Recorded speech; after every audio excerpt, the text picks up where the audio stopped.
So our next speaker is Indrek Reiland from University of Vienna, and the title of his talk is, "What is it to say that P?" Hi, everyone. Yeah, so I put another title on the slides, Locutionary Force, or What is it to say that P? So my talk primarily will be about speech acts and not about how the force-content distinction plays out in the general explanation of representation and truth conditions, but it's closely related. So the notion of saying, I think, lives at the intersection of at least four projects, or is related to four projects, so the semantics of mood, then the distinction between semantics and pragmatics, where, people are after the distinction between what is said, in some sense of like what follows from the meaningful use of the sentence alone, what follows from linguistic meaning alone, and what is communicated. Then speech act theory, in particular, what I'm interested in is the interpretation of Austin on the locutionary versus illocutionary distinction, and then also the literature on assertion, and the sort of heavyweight epistemic social notion of testimony or telling. So I will primarily focus on the first and the third today, but the larger sort of paper I'm writing tries to bring it all together.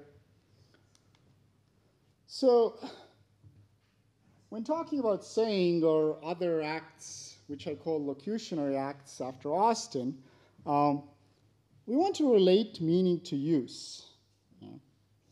And we want to do this, we want to understand the semantic significance of sentential mood, if it has any.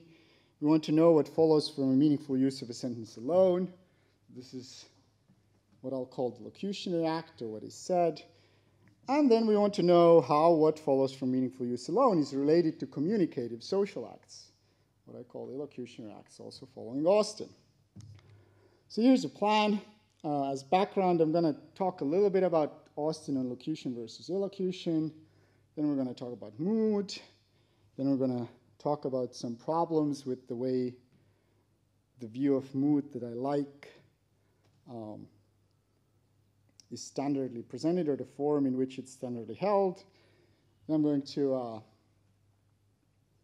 look at François' view of locutionary acts, and then sort of present my own, and then relate it to some other things. Okay? So Austin draws this distinction between locutionary, illocutionary, and perlocutionary acts. What matters for us here is the distinction between locutionary and illocutionary acts. Within the locutionary act, right, he distinguishes between the phonetic, the photic, and the rhetic, or the full locutionary act. So phonetic acts are just making noises that are phonetically similar to expressions of a language. I mean, it actually takes some care to explain what a phonetic act is supposed to be. But in any case, parrots are supposed to be able to perform them when you cough, and it sounds like go, you do perform the phonetic act, and so on. So photic acts, these are acts of using expressions that do belong to a language. So therefore, the expressions you utter have to have a meaning, right? But and you also have to perform them as belonging to the language. So it requires some minimal level of competence on part of the speaker. So you have to know that they're performing to a language, belong to a language. So if I write a sentence of Estonian on the board, and you all write it down, but you don't know its meaning, you've performed a photic act. Yeah? So François gives this nice example, taking Searle's example of the American soldier uttering the line from Goethe's poetry, right? So the American soldier performs a photic act, but since they have no idea what the sentence means, they're not saying anything, right? They're not performing a locutionary act. They're not activating the meaning. So there's this difference between uttering meaningful sentences, right? that can be just a photic act still, and uttering those sentences with their meanings. And that's what I call meaningful use. Yeah, so activating the meaning. Now, this notion of activating the meaning, of course, only makes sense on a sort of public language picture on which you assume that words have conventional meaning and so on and so on. Like, I don't think it makes any sense on certain Gricean views, and it doesn't make any sense in the Davidsonian view, in which it's just the speaker intentions, one-off in every case, that are supposed to get us moving. So, in any case, the rhetic or locutionary act is using an expression with its meaning in a language. So if an expression has more than one meaning, you activate only one of them, not the other. Right? Plus, you also have to fix the reference where needed and supply other contextual parameters where that's sort of semantically sort of required. Right? And then all of these acts are distinguished from illocutionary acts, which I think Austin already understands as communicative social acts you perform in performing locutionary acts. Right? So there's this sharp line between the locutionary and the illocutionary where what's in the first follows from meaning alone, and what's in the sort of below the line is already something further, something communicative. So here's how to think about that. Austin also said, photic acts we report in direct quotation, locutionary acts we report already in indirect quotation. So for declarative sentences, their meaningful uses we report with say. For interrogatives, we report them with ask. And for imperatives, we report them by saying, you tell someone to do something. And of course, all of these locutionary acts, when you perform them, normally you're performing some further illocutionary act, which is like the real communicative point why you use language at all. So in saying, you might be asserting or conjecturing or guessing or predicting. In asking, you might be inquiring in the sense of like, you really want to know the answer, or you might just be examining someone, so you know the answer, you just want to know whether they know. And of course, with telling too, it's easiest to see, right? So we tell people to do things, but we might be ordering, we might be requesting, we might be giving them permission, we might be giving them advice, we might be just wishing someone well. So those are all illocutionary acts. Okay? So I think the fundamental distinction here, and it's a distinction we need for all these projects I mentioned in the beginning, is one between linguistic and social speech acts. Okay? There's a use of speech act where the linguistic does not even count as a speech act anymore, which is fine. I mean, that's just terminology. But like on the wider use, locutionary acts also count as speech acts. So the point of a locutionary act is it's supposed to follow from meaningful use alone. Okay? It's merely linguistic. Illocutionary acts, however, per Austin, are necessarily communicative or social. And he says, in the sense that they're addressed to someone in particular, right? You have an addressee, you turn to them, you address their act. That's why it's all, necessarily communicative. And they're in need of uptake to be performed. And then, of course, you can sort of discuss for a long time whether the uptake is required for the act to be actually performed or to be successfully performed, and so on and so on. None of this will matter here. The point is, uptake is needed only in the sense that, like, the speaker understands both the content of your act and the sort of, and that's the context in which Austin also mentions the notion of force, right? The content and the force, or like what the nature of your act is. Are you asserting, or are you just conjecturing, or are you guessing, right? Unless they've understood this, you haven't either successfully performed the act or not performed the act at all. Okay?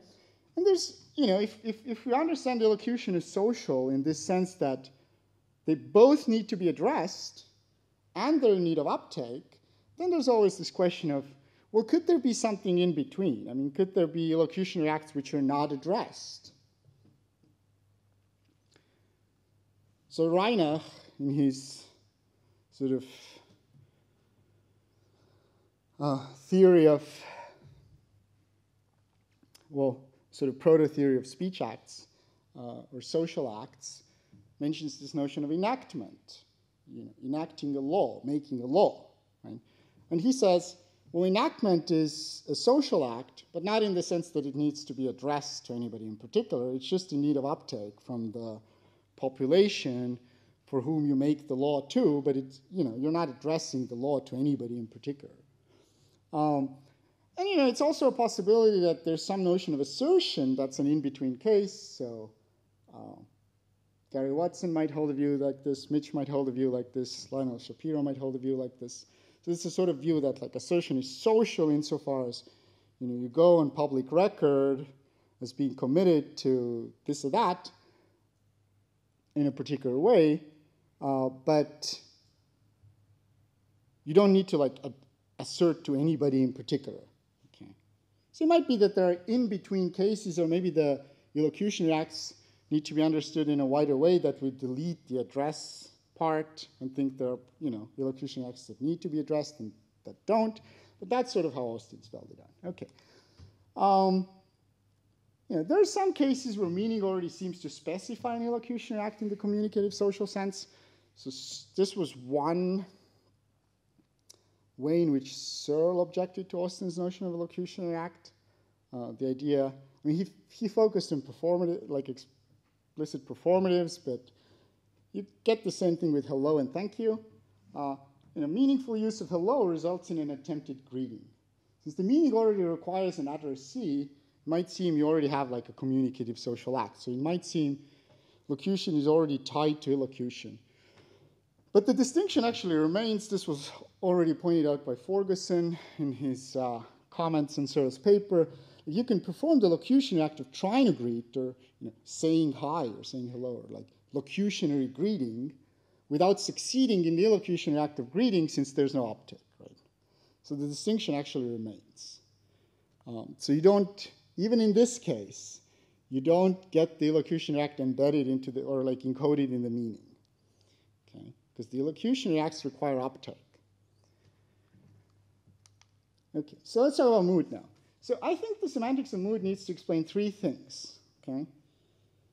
First, a sentence of a particular mood can be used to perform locutionary acts of a particular type, but not of the other type. Then, more importantly, sentences can be used to perform locutionary acts, whereas the corresponding clauses cannot. Right? You can use P to perform a locutionary act, to make a move in the language game, self-standingly. Saying that P does nothing. It's not a move in the language game. And finally, reports. So we can only report speakers as having performed locutionary acts when they've used a full sentence. We can't report on their use of embedded clauses. If I add a P or Q, I can't be reported as having said that P. Okay. Now, there's two broad families of views which try to explain the semantic significance of mood. There's the content view, which says mood doesn't encode any sort of force. You used to have it in reductive varieties where they tried to reduce all contents to one type of content. So Lewis and Davidson played around with these sorts of views. But nowadays, it's mostly held in a non-reductive form. So all different sentences have different sorts of contents, propositions versus questions versus properties, or some sorts of things with little prose in them. And what follows from meaningful use alone is the mere expression of the relevant content. Okay. That's their idea of a locutionary act. So that's the same as Searle's propositional act, or expressing Soames is entertaining. David Brown, Liz Camp, Capellen, Van Elswyk, they all use the word locutionary act in this sense, or sometimes the verb to locute. Right? The idea is the locutionary act, what follows from meaningful use of a sentence alone is just putting the content out there. No force whatsoever. Okay? And then there's, So the content view can explain difference, different contents, different locutionary acts. Easy, no problem, the non-reductive variant. But I think it has trouble with possibility. So on all of those views, it is held that a sentence and the clause share their content. Okay. And so then you want to know why it is that only a sentence can be used to make a move in the language game, and not the clause self-standingly. And then you get proposals like this. Well, there is a difference. A sentence expresses a content, a clause designates it or refers to it or something like this. Yeah. But of course, without any explanation of what this consists in, this just seems restating the problem in other terms, right? It's just a label for the problem. And it's a little bit hard to see how they can explain what that difference consists in, I think, without resorting to bringing in force one way or another. Okay? So I mean, it's not like a full argument. This is, though, the reason why I much prefer the force view of mood. There's also trouble with reports. And it's good to spell this out for a little bit. So given the conception of locution acts as mere expression of the relevant content, it seems like we should be able to report on the use of embedded clauses. But we can't. Yeah? If I say P or Q, you can't report me as having said that P. And for example, I mean, Brown, with his notion of locution, just sort of stipulates that you can only use this verb to report the use of a full sentence, not on embedded clauses. But given his conception of what a locution act is, there is no basis for the stipulation. So it looks like the people who have held or who hold these sorts of views, they're sensitive to this problem they have with reports without actually like explaining why or what the basis is for ruling this out. So in contrast, you have the force view of mood. So mood encodes some sort of force in some sense to be specified. And the force view of mood, of course, used to come pretty much exclusively, right? You saw this in Stenius, and to some degree, I guess, in Searle. Used to come in this reductive form. The idea was, the content is always the same. It's the force that makes the difference. But of course, you don't have to hold that view in that form. You can perfectly allow that the contents are different in every case and still think that the difference between a sentence and a clause is explained by the fact that only sentences encode force. Okay? So I'm only going to consider the non-reductive version. And so in this view, what follows from meaningful use alone is a forceful act. So I think Austin sort of held this view, but I have a lot of these question marks in there because interpretation of these people and those matters is difficult. But Searle and Austin definitely did. Right? They definitely hold this sort of view. Now, the force view can explain difference by different force and content, and it can explain possibility in reports by the fact that the clauses don't contain force. And so then the idea is you need some sort of a force to make a move in the language game. So here's a concrete proposal.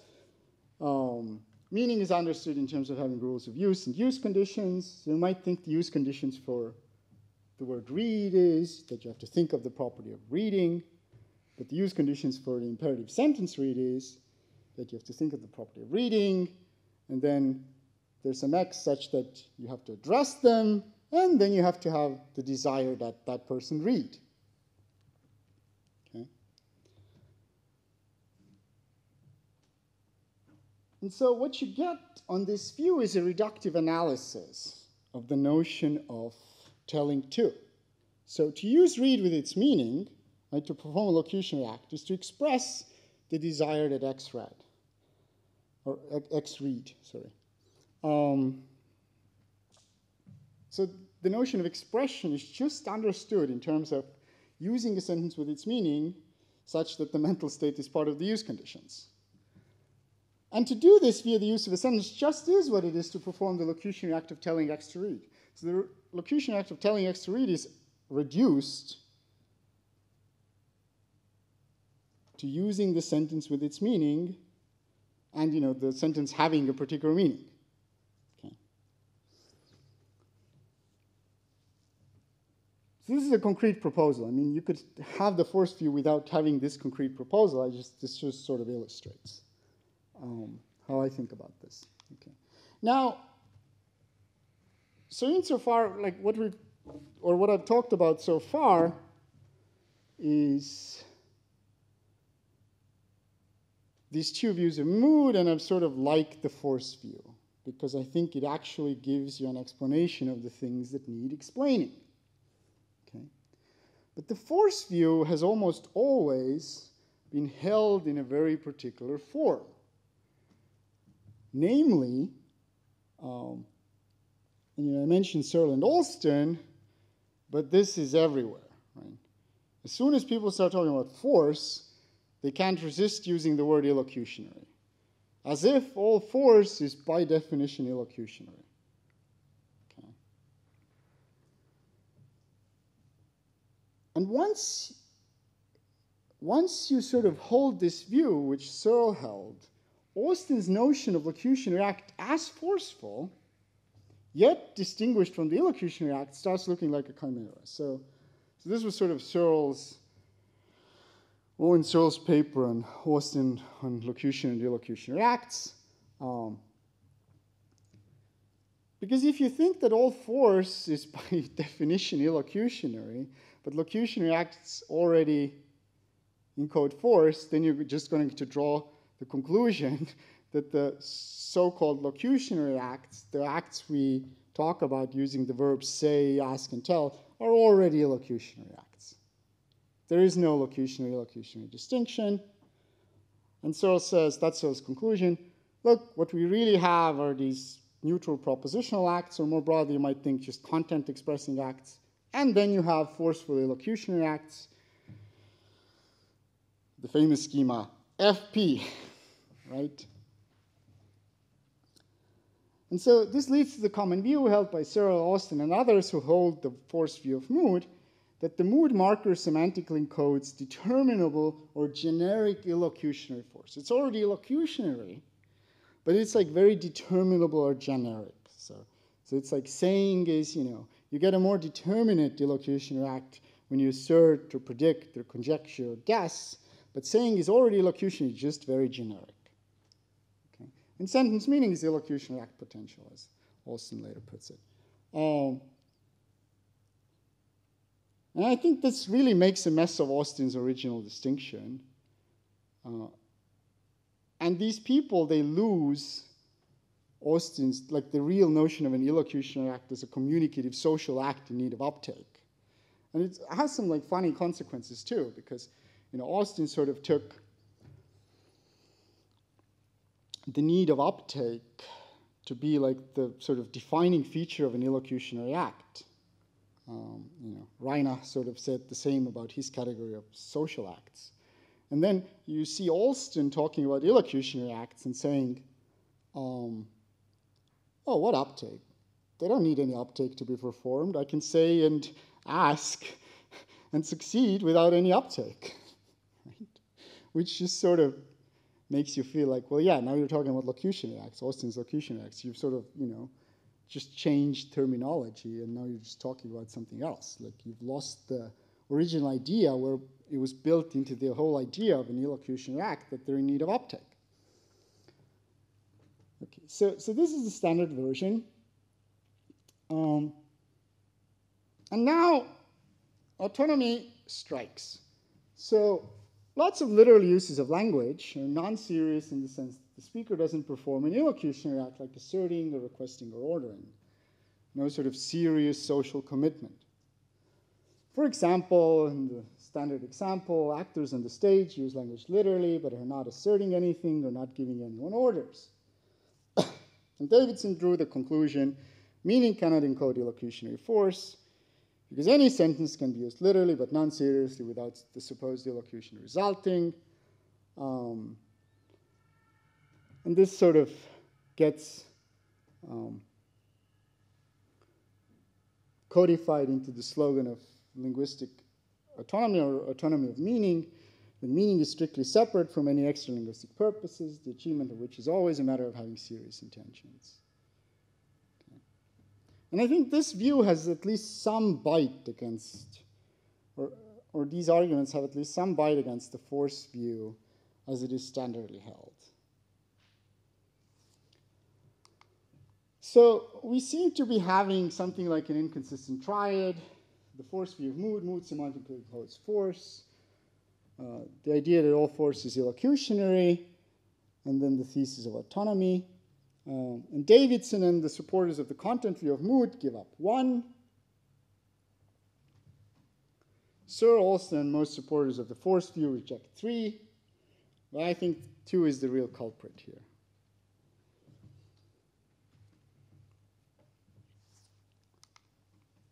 So François thinks along the same lines, I think, and has tried to rehabilitate Austin's notion of a locutionary act.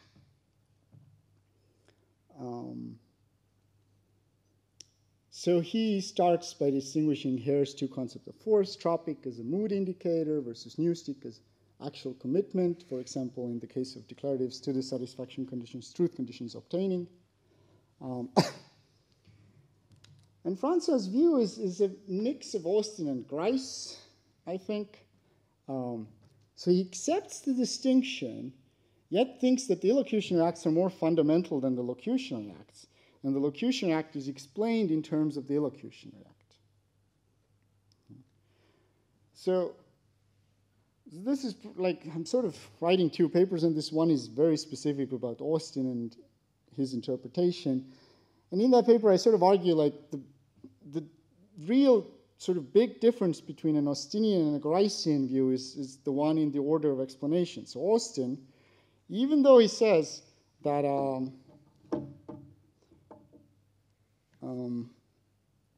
everything is an abstraction of the total speech act, right? He still explains what a phonetic act is without having to mention any of the others. He explains what a photic act is without having to mention any of the others. He explains what a locutionary act is without having to mention illocutionary acts. It's a bottom-up order of explanation.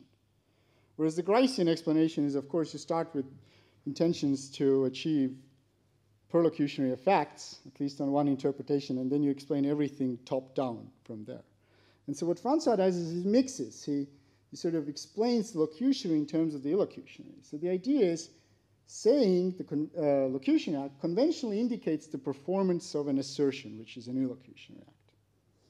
Okay.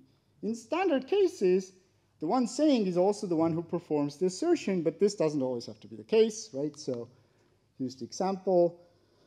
A says you're an idiot, B says I'm an idiot, thank you very much. So B says that B is an idiot and thereby indicates the performance of an assertion that B is an idiot, but he doesn't perform it himself. He merely echoes the assertion of A, who counts as the enunciator. So B has said that he's an idiot, but hasn't asserted that he's an idiot. So that's how François rehabilitates the notion of a locutionary act. And the idea is to also use this to model cancellation. So we sort of heard about this today. I'm not going to talk about this right here. But I think this notion of a locution has trouble with reports. Given this conception of locutionary acts, we should be able to report on embedded clauses. And of course, that's sort of what François needs to use this to explain cancellation. But say reports don't work like this, right? If I utter P or Q, I can't be reported as having said that P. So I think there's still a problem with this way of trying to think of locutionary acts. So instead, I think we should just give up the bad and baseless assumption that all force is illocutionary. I think this mixes together the Phrygian notion of force qua commitment and the Austinian use of the word force in these rare few passages, actually, that you find, just to talk about the nature of a particular social speech act. So in Austin's sense, like when he talks about illocutionary force, he just means, oh, like, what's the, are you like asserting versus guessing? Or he doesn't mean it in the Phrygian sense of commitment. All of those are committal in the Phrygian sense. Right? He's after like finer distinctions. But Searle, this is just like a hypothesis. Searle sort of came at it from the direction of like, having talked about the Frege-Geach point and speech act analysis and whatever, so he thought of force in that way, and then he read it into Austin as well. And note that this distinction between two senses of force is actually different from Hare's tropic versus Newstick distinction. So I think Hare's tropic is just like not forceful in any sense. It's just,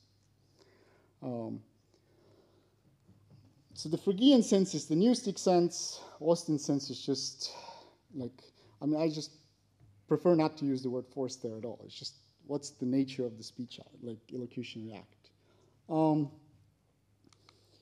So locutionary acts of locutionary force in the sense that there's speaker commitment of a certain sort.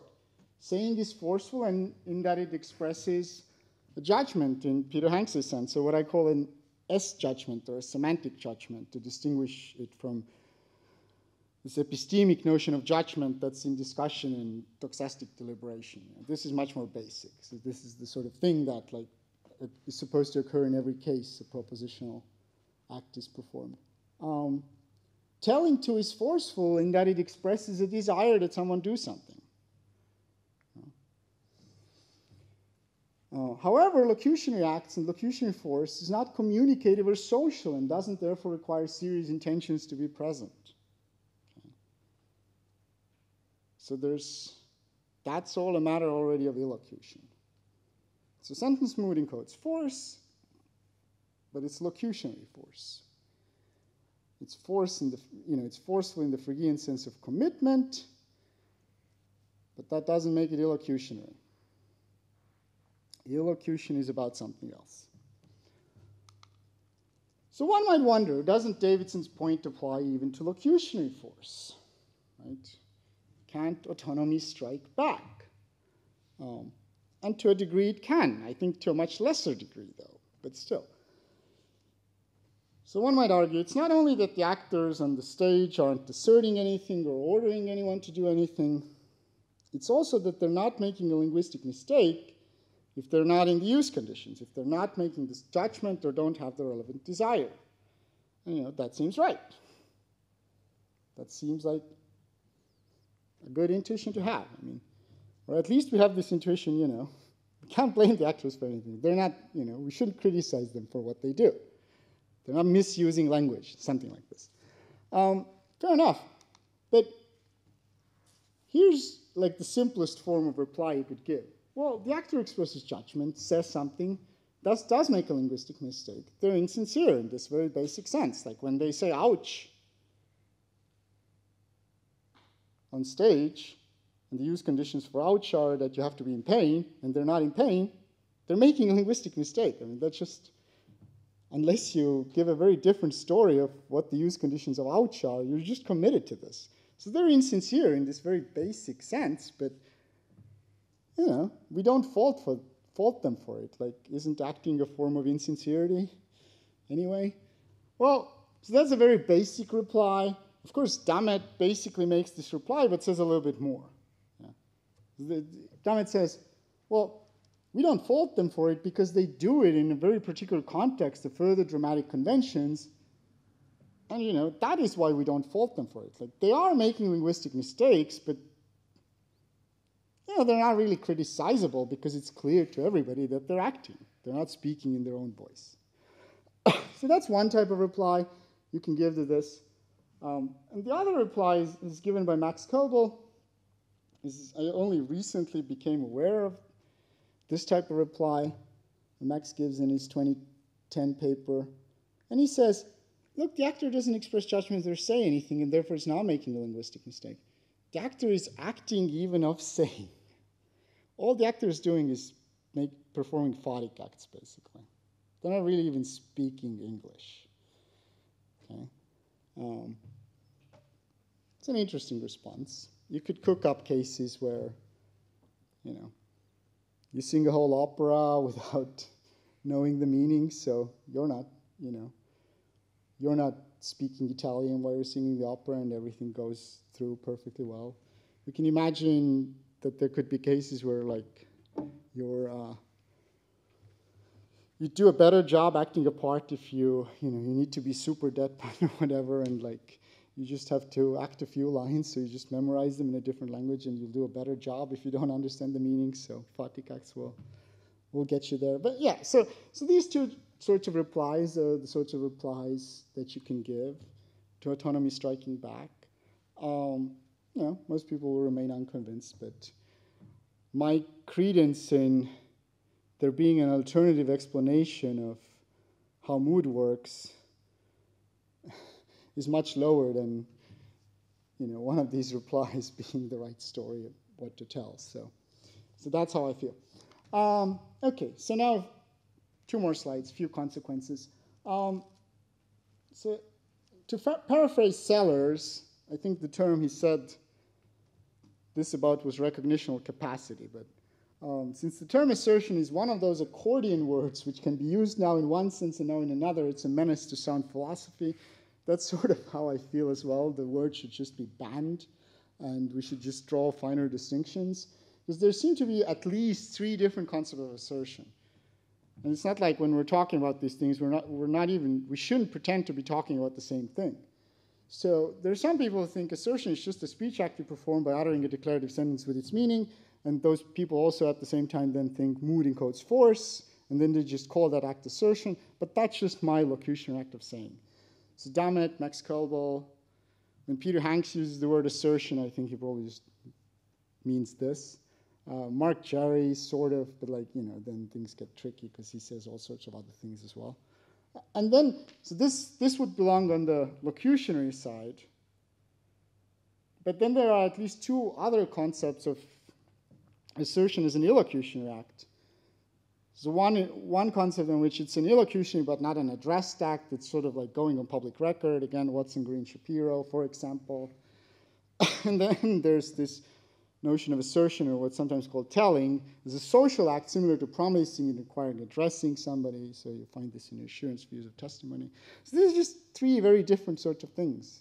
We shouldn't use a single word to theorize about them and then argue over, which is the correct view, right? And another connection. So I think the view of locution acts as forceful in the Newstic sense of commitment meshes very well with taking the forceful to be primary in accounting for satisfaction conditional content, or rejecting the forced content distinction in the explanation of truth conditions or representation, with the judgment first view, right?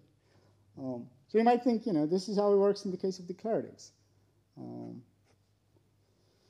may use the sentence, if you think of Bertrand, think of the property of being British, predicate the latter of the former, and then to do that just counts as judging that Bertrand is British. So, and I think it also meshes well with taking the forceful to be primary in information encounter. So that's Eric's view. I think this is probably best put as the view that every bit of information is S-judged to be the case immediately when it comes in. So even though I haven't really talked about the propositional content forming part here at all, I think it's very natural that if you reject the force content distinction there, you would also think that that sort of force, which is primary there, gets encoded directly into the mood and then leads you to the locutionary act of saying, which is already forceful. And that I think is sort of supported by the fact, which a lot of people talking about locution seem to miss, that you can't use say reports to talk about embedded sentences or embedded clauses. Thanks.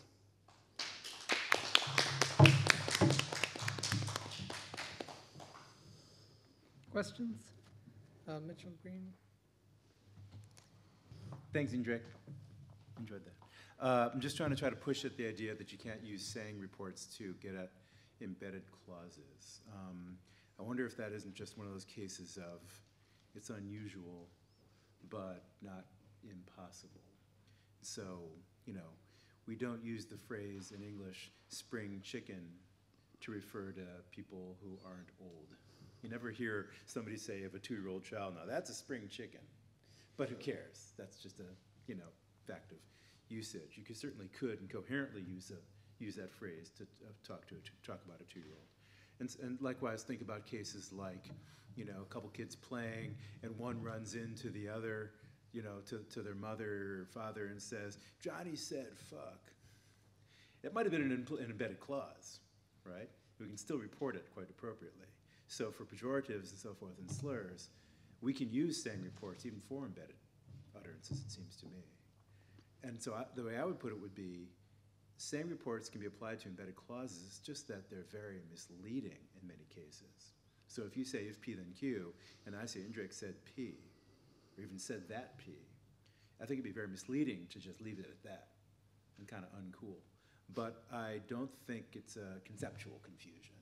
I just think it's like using a phrase spring chicken to talk about a 2-year-old yeah. So do you have I guess a question would be something like, is there a principled reason that supports your claim that isn't just, the theory that you use that as a support for, that we could appeal to explain why there's a bar to our using saying reports for embedded clauses, or would it be, am I within my rights to say it's just not the done thing, but there's no conceptual barrier?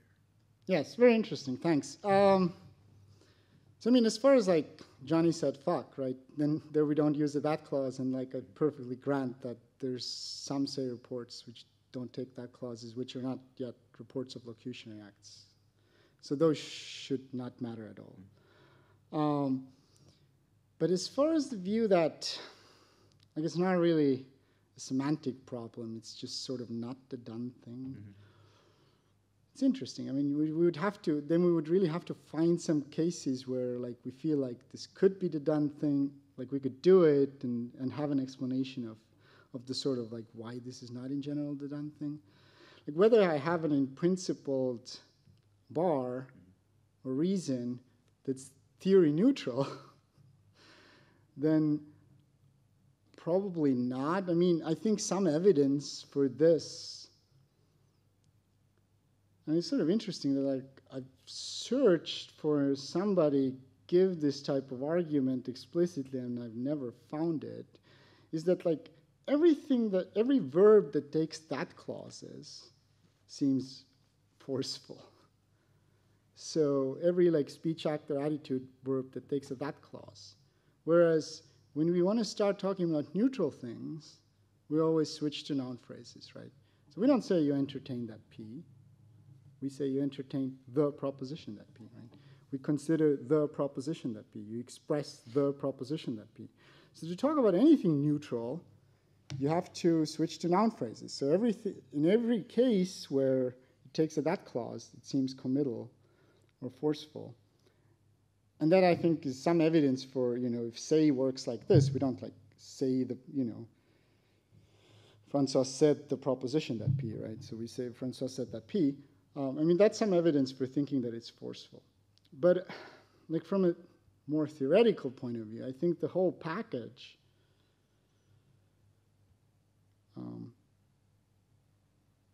or, like, let me put it this way. So the part about reports is actually, like, very closely related to the part about difference, right? Like, what we need to explain in the semantics of mood, I think, is why we can use a full sentence to perform a locutionary act to make a move in the language game and not a bare clause. So it's sort of, I think, this is related to this, the data about reports. And the force view gives, like, a nice unified explanation of both things in one fell swoop.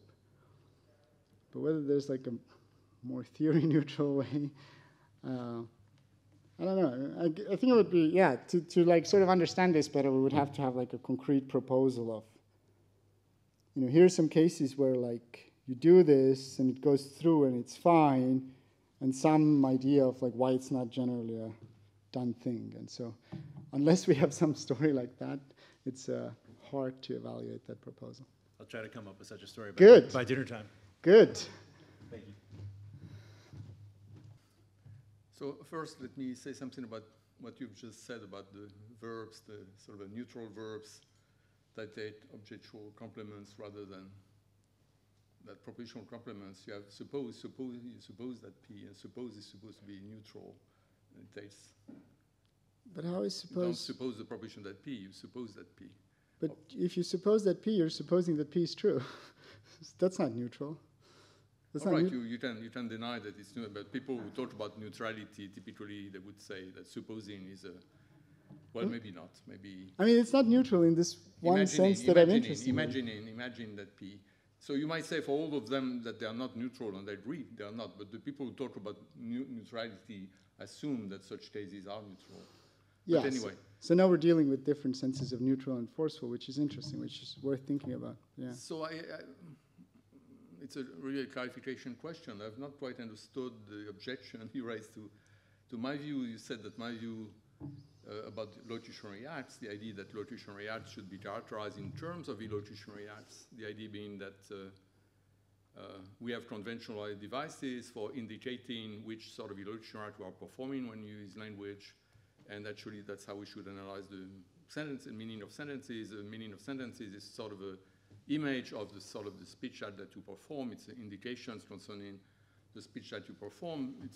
The meaning of the sentence is there to enable the hearer to understand which speech act you're performing. So that's this sort of view, the view that was actually present in Searle and in others. So on this view, I said that the illocutionary act is simply the act of using those conventional means to, and thereby indicating that a certain speech act is being performed.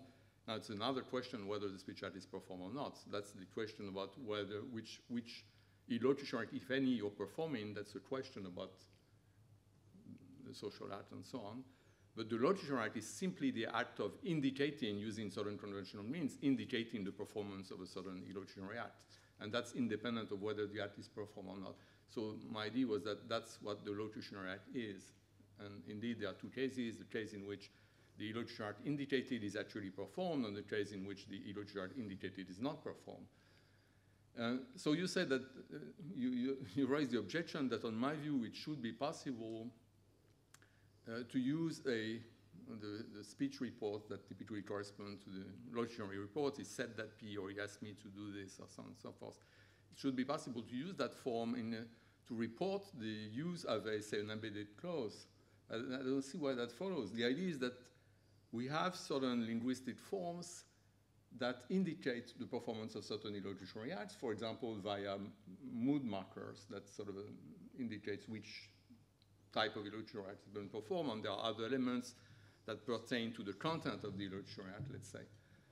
And typically people think that sentences actually carry this sort of mood marker or illocutionary force indicator. But if you embed a sentence, if the sentence now is a part of a more complex sentence, then this is somehow, there no longer is an illocutionary force indicator there. Whatever the mechanism for canceling is, it's not present there. So this notion of illocutionary act simply say that whenever there is a illocutionary force indicator, and whenever the meaning of the sentence can be construed as a sort of indication concerning the illocutionary act that's been performed, the illocutionary act is the act of indicating that a certain illocutionary act is performed, and typically you would not have that when you're only considering a part of a sentence, like a sort of clause. A clause itself doesn't carry, because there is this canceling element that it's embedded and so on, so it doesn't carry this illocutionary force indicator. So that's the sort of standard view, and that's the view that I had in mind when I presented that notion. Of course, if you take on board my later extension of the view to account for forced cancellation, maybe you will derive some kind of distance. Then maybe that's what you had in mind. But I think you shouldn't, if you want to attack this notion of illocutionary act, we should forget about this stuff about forced cancellation that's super added. So there is this theory of illocutionary acts. That's one thing.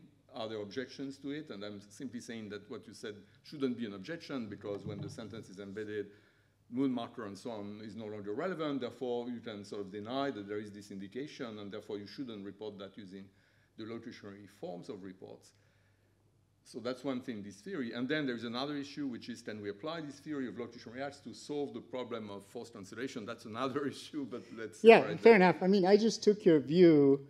I just took, like, the whole package as if the idea of to use it for forced cancellation was already part of the original proposal. No, and I think as soon as you take that on board, right, okay. then it doesn't work anymore with the say reports.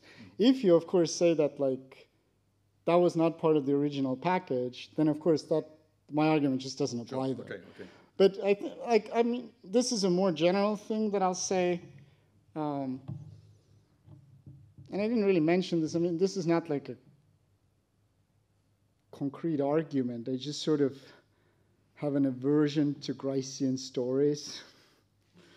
So, and so if you understand the illocutionary acts like as these social and communicative acts, then even on the sort of explanation you give of locutionary acts, we're sort of explaining language use partly like, dependent on the wider notion of communication in the social sense, which is, the Gricean order. And I mean, probably there is something to this order at some level of theorizing. Whereas I've always liked more the sort of what I take to be the proper Austinian idea that like you can understand language and language use without having to mention the wider communicative situation. And I mean that's like a dividing line between the way I think about it and the way your notion is spelled out. And that's of course not an objection. That's just right. I understand that. That's just a difference in like the larger project. If I may add something about the another issue, this stuff about the inconsistent triad and this encoding thing, this notion that the mood encodes force and the objections that actually it's possible to use the form without actually performing the act and so on. I never understood this really. If we, of course, encode is very ambiguous. I take it that in a sense we can hold the force view, what you call the force view, and say that mood encodes force, but not encodes in the sense that whenever you use that form, does it got to be the act? Of course not. It should be divisible. It's just that it's signals, indicates, but there are cases in which you indicate, but still the thing isn't there. It's like anything. So it's so obvious. No one would hold this encoding view if it wasn't understood in the stronger sense, because the autonomy fact is pretty obvious. Right. I mean, that's one way to go, but like I would think that's like, adding wrinkles to the simple theory in which the idea that mood encodes force just means it follows from meaningful use alone every time, like can't be defeated. There's nothing like that can happen. Like just the same way in which whenever you use a name which has a particular meaning, let's assume to talk about a particular person. Every time you use it, then the meaning is activated. You count as having referred to Mitch. The same way, I think the simple explanation is mood encodes force in the exact same sense. There's no defeasibility. I don't think that works even for the case of names. You have to say something the correct use. Whenever you use the name correctly, it's always possible to use a name and by mistake, slip of the tongue, whatever, you are actually not referring to the... But why? I mean, if you take... It depends. If you have a notion of reference that depends, that's... If you take the relation to be normative, even in the case where you're violating the rule, when you're making a mistake, that still follows. That's why you count as making a mistake, because you still like count as having done that, right? If I say ouch, even if I'm not in pain, even if,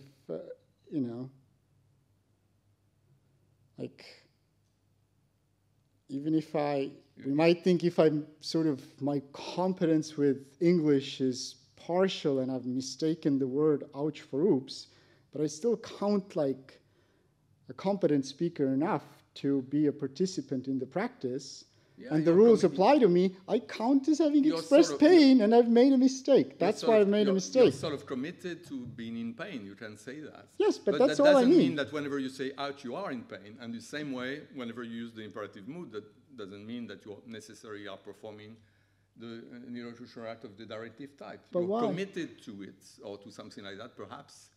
But my sense of commitment, or my explanation of what it is to say and tell, just is exactly the same in the case of ouch.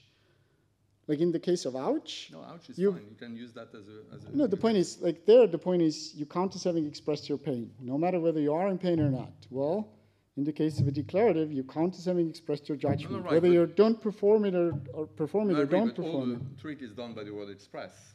Yeah. Now, I thought that you had in mind a sort of factive notion of... Oh, I definitely don't have a... Encoded meaning that if the thing encodes this, the thing that's encoded must be there. Oh, well, of course, I don't hold that. In the sense in which you're using it, you can express something that you don't feel. You can Yeah, of express course. feelings that you don't feel. It's So an in that entirely sense- normative notion of but express. But in that sense, there is no problem at all with this encoding, if that's what you mean by saying that a mood encodes force, then those autonomy things, they don't object to that because you express something of the sort. But I think, I mean, This I expression tried notion to. is not factive. So when I discussed the autonomy strikes back part, I've rephrased that objection exactly in these terms that it would even apply to my view. And the objection then takes this form that if an actor is on stage and uses an imperative, directed at somebody, and when they don't actually have that desire, right? Even my view predicts they made a linguistic mistake. And I took the autonomy striking back to object to that. So that's the way in which autonomy still sort of counts as an objection, right? I mean, that's why I sort of thought that, like, if we move away from the idea that it embeds illocutionary force, a lot of the autonomy, like a lot of the force of autonomy goes away, but not everything. It still strikes back. Okay. I may just be being slow when I ask this question. I may just be asking you to repeat an argument you made in your talk, but tell me what is wrong with the following view. There is only one kind of force, illocutionary force, but that concept of force submits to taxonomies. So there are supertypes of force and subtypes. And the notion of saying is one of these genus level or supertypes of force.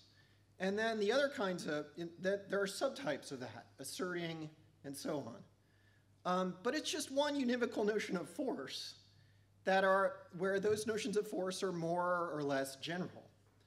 And it might be that the higher, like the more general genus level notions of force, because they're at that high level of generality, we don't include the more social aspects of those acts because those are all going to be, those are going to be different for the different subtypes. And so when we're speaking about force at that general genus level, we just leave out, we don't specify any of those social aspects to that notion of force. That strikes me as, what's wrong with that? You don't, that's something you reject, and I just want to ask you to say again what's wrong with that. I don't reject the view in its substance. I can agree to all the details in its substance. My point can be in some sense construed as a more terminological point, but I think it's not the sort of terminological point that doesn't matter. It matters because the notion of an illocutionary act is used across literatures, and this very Searle Austin view that you just described basically is definitely not the view of illocutionary acts that's used in the, feminist philosophy of language when they talk about silencing or like some testimony literature or whatever. Because so this is like the Searlean use of illocutionary, where then force just means commitment in the newstic sense, and fine, like my locutionary acts are also committal in this sense, and you could like say, oh, these are very generic, and there's, then there are all these specifications. But there's a fundamental dividing line in kind, like ultimately what I care about are the linguistic speech acts and the social speech acts. What's there encoded in the meaning? What's further in communication? That's the dividing line I care about. And it's useful to have a pair of terms, a different pair of terms, to talk about them. And I think Austin already had such a pair, locutionary versus illocutionary acts. And what Searle and Austin sort of made a mess of is using illocutionary acts to talk about partly, what's encoded in the sentence meaning. And then there's a host of other literatures which use the illocutionary act in Austin's original sense.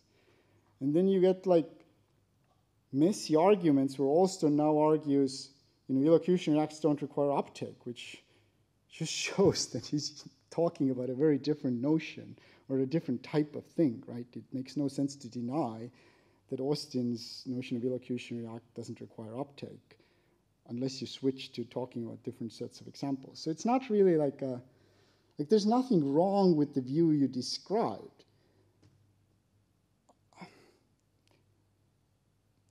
I mean, unless you build into the view that they're the same kind of thing, that the genus and the determinables and determinate are the same kind of thing, because they're fundamentally different for me. So on the one side are the linguistic acts, on the other side are the communicative social acts. So you could have a term which talks about both together, fine, speech act, but you also need terms to distinguish them. And so the putting the view the way you described it makes it sound like they're the same kind of thing, whereas I think they're fundamentally different, right? The locutionary acts, they belong on the side of semantics, basically. Everything else is like pragmatics. So so the Searle-Austin way of doing this hides from view like a lot of these distinctions. So another thing we've talked about is that the notion of indirect speech act, once you draw these distinctions, starts looking like a very dubious thing. You don't really need it, right? Because you could be performing whatever elocutionary acts when you perform a locutionary act and you can only talk about indirect speech acts in the sense of like, whether they have the same sort of content or not, but that's not a very interesting notion anymore. Why not say that linguistic forms, moods, are connected to the genus level, the supertypes? You can say that as long as you say that there's a dividing line between the genus and the species, which is they are fundamentally different in nature.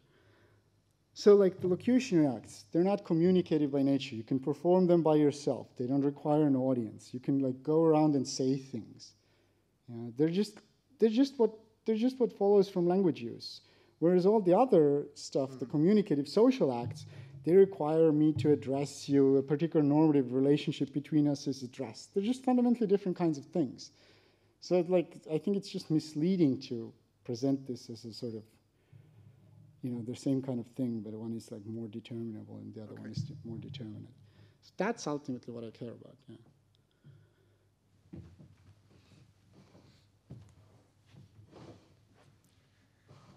Yeah, thanks, Indrek. You seem very impressed with Davidson's arguments. Honestly, I always thought they were somewhat underwhelming. So maybe we should talk about that, and let me try to draw you out a bit on what you think the strength is of that argument. Now, it seems to me, the reason I'm not so impressed by it, it seems to me they're just different dimensions of speech. Yeah? So the force, whether something is an assertion or direction, so that's what I will mean by force or question and so on. And then the question whether you're serious or whether you're joking or whether you are on stage, whether you're writing a novel and so on. What Austin calls the dimension of seriousness, it seems to me are just independent dimensions. And I think to attack the Frege point and the whole complex of issues that are connected to the force content distinction, it's important that we distinguish the different varieties. I deny all that. Yeah. the different varieties of force, and we have to see that all these are marked independently, and of course the actor on stage plays asserting and directing and asking questions just as everything else. So don't we need an account which makes it intelligible to us how the actor is using that language even on stage, or the jokester, and so on. And so let's take, for example, Searle's argument that he makes about fiction. So he says it's wrong to think that, say, terms like red and green and table and so have a different meaning in fiction, like in a novel or on stage and so on. Now, it seems to me, though Searle doesn't do that, but it seems to me that the same argument can be extended to force indicators. Yeah, it's not the case that, so of course on stage people use the very same force indicators that they use in novels and so on. So isn't it the case that we need to account for this in the same way, and how would you account for it? And you, of course, when we ask the question of responsibility, I would again say it's a matter of the highest level act. Yeah, so, and the highest level act on stage is pretending. So let's assume, yeah, as a like toy theory of fiction, basic idea of a theory of fiction.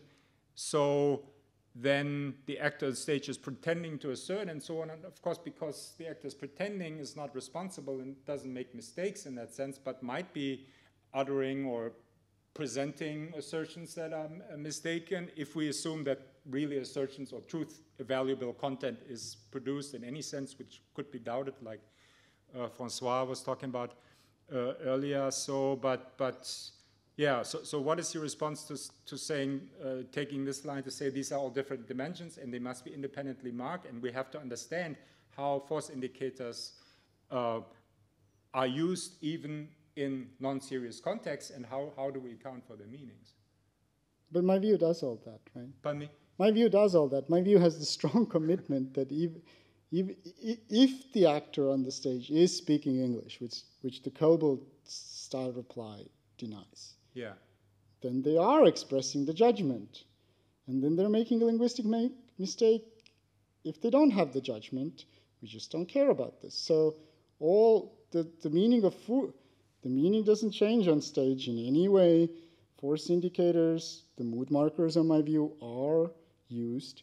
I just think that Hare's tropic-newstic distinction doesn't make a lot of sense. The tropic, the tropic is not a notion of force. All force, like the real notion of force is commitment, is just the newstic. That's the Phrygian notion of force is commitment. And so, like, I think sentence mood encodes commitment, like in the newstic sense.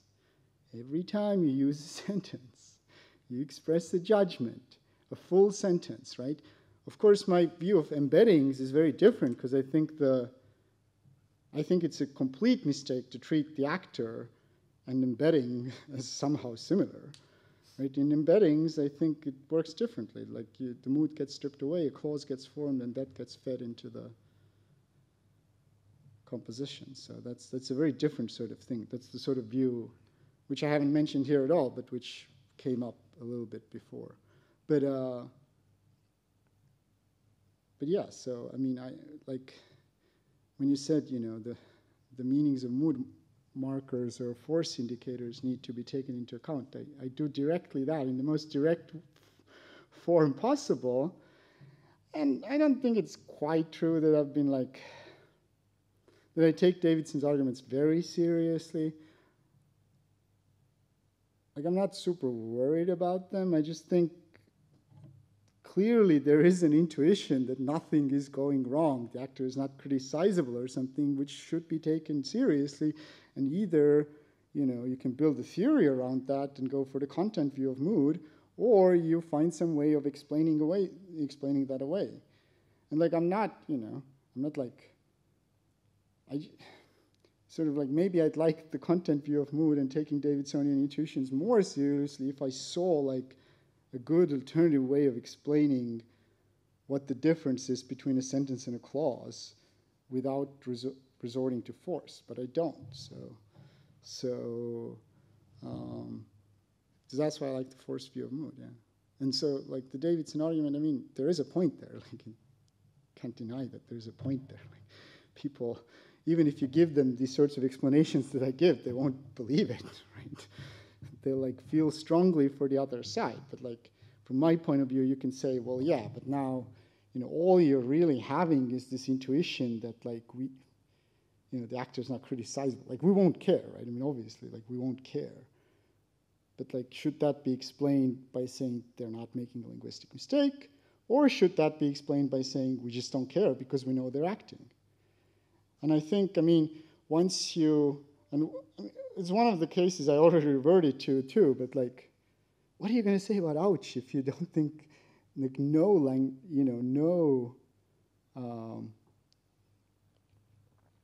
meaning, so no meaningful expression, encodes like some sort of forcefulness, right? Like, what other view is there of ouch that like or what other natural view is there of ouch that, you just, the use conditions are you just have to be in pain. But then, of course, if the actor is saying ouch on stage and they're not in pain, they count as making a linguistic mistake. So the same problem arises all over, right? So I think if we sort of, Like the picture I think I have of like meaning and what the mood encodes is very simple and elegant. And of course it has these counterintuitive consequences, but like, you know, then things get messy and like I explain away some of those contra-intuitions. Whereas, you know, there's a different way of approaching this too. Silver? Yeah, thank you very much, Indrek. About this notion of the actor making a mistake but not being criticizable for it, I find this makes my mind. Yeah, I mean, if he makes a mistake, there is something wrong about what he does, and if there is something wrong about what he does, we can call him up for what's wrong, you know. So it seems to me that to say he's making a mistake, but he's in no way criticizable for that, we are giving with one hand what you take away with the other, it seems to me. Yeah. No, I agree, but I don't mean to deny that they're not like criticizable at all in this sense. What I meant was all we have intuitions about is whether like, you know, we would criticize them in general or whatever, like some sort of all things considered judgment, where all these normative, you know, it's the same sort of relationship you can get in case of like, so suppose I invent a game which has like very immoral rules, right? To play by the rules of the game, you have to violate moral rules. Well, yeah, there's some sense in which, you know, this is what you should have done, you know, according to the rules of the game. And of course, all things considered, you shouldn't have done that. So you're like, all things considered, like you're doing something wrong. So I was intending this sort of a like non-criticizable. But like, of course, they're making a linguistic mistake. They're criticizable in this sense. That's just a commitment that the view has. I have no like way of like backing away from that.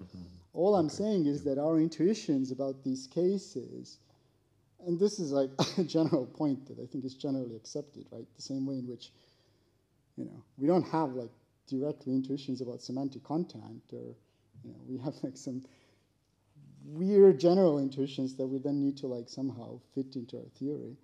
Well, the same way I say, yeah, we have this intuition that, you know, the actor case is somehow different than the normal case. There's nothing going wrong in the actor case in some all things considered sense.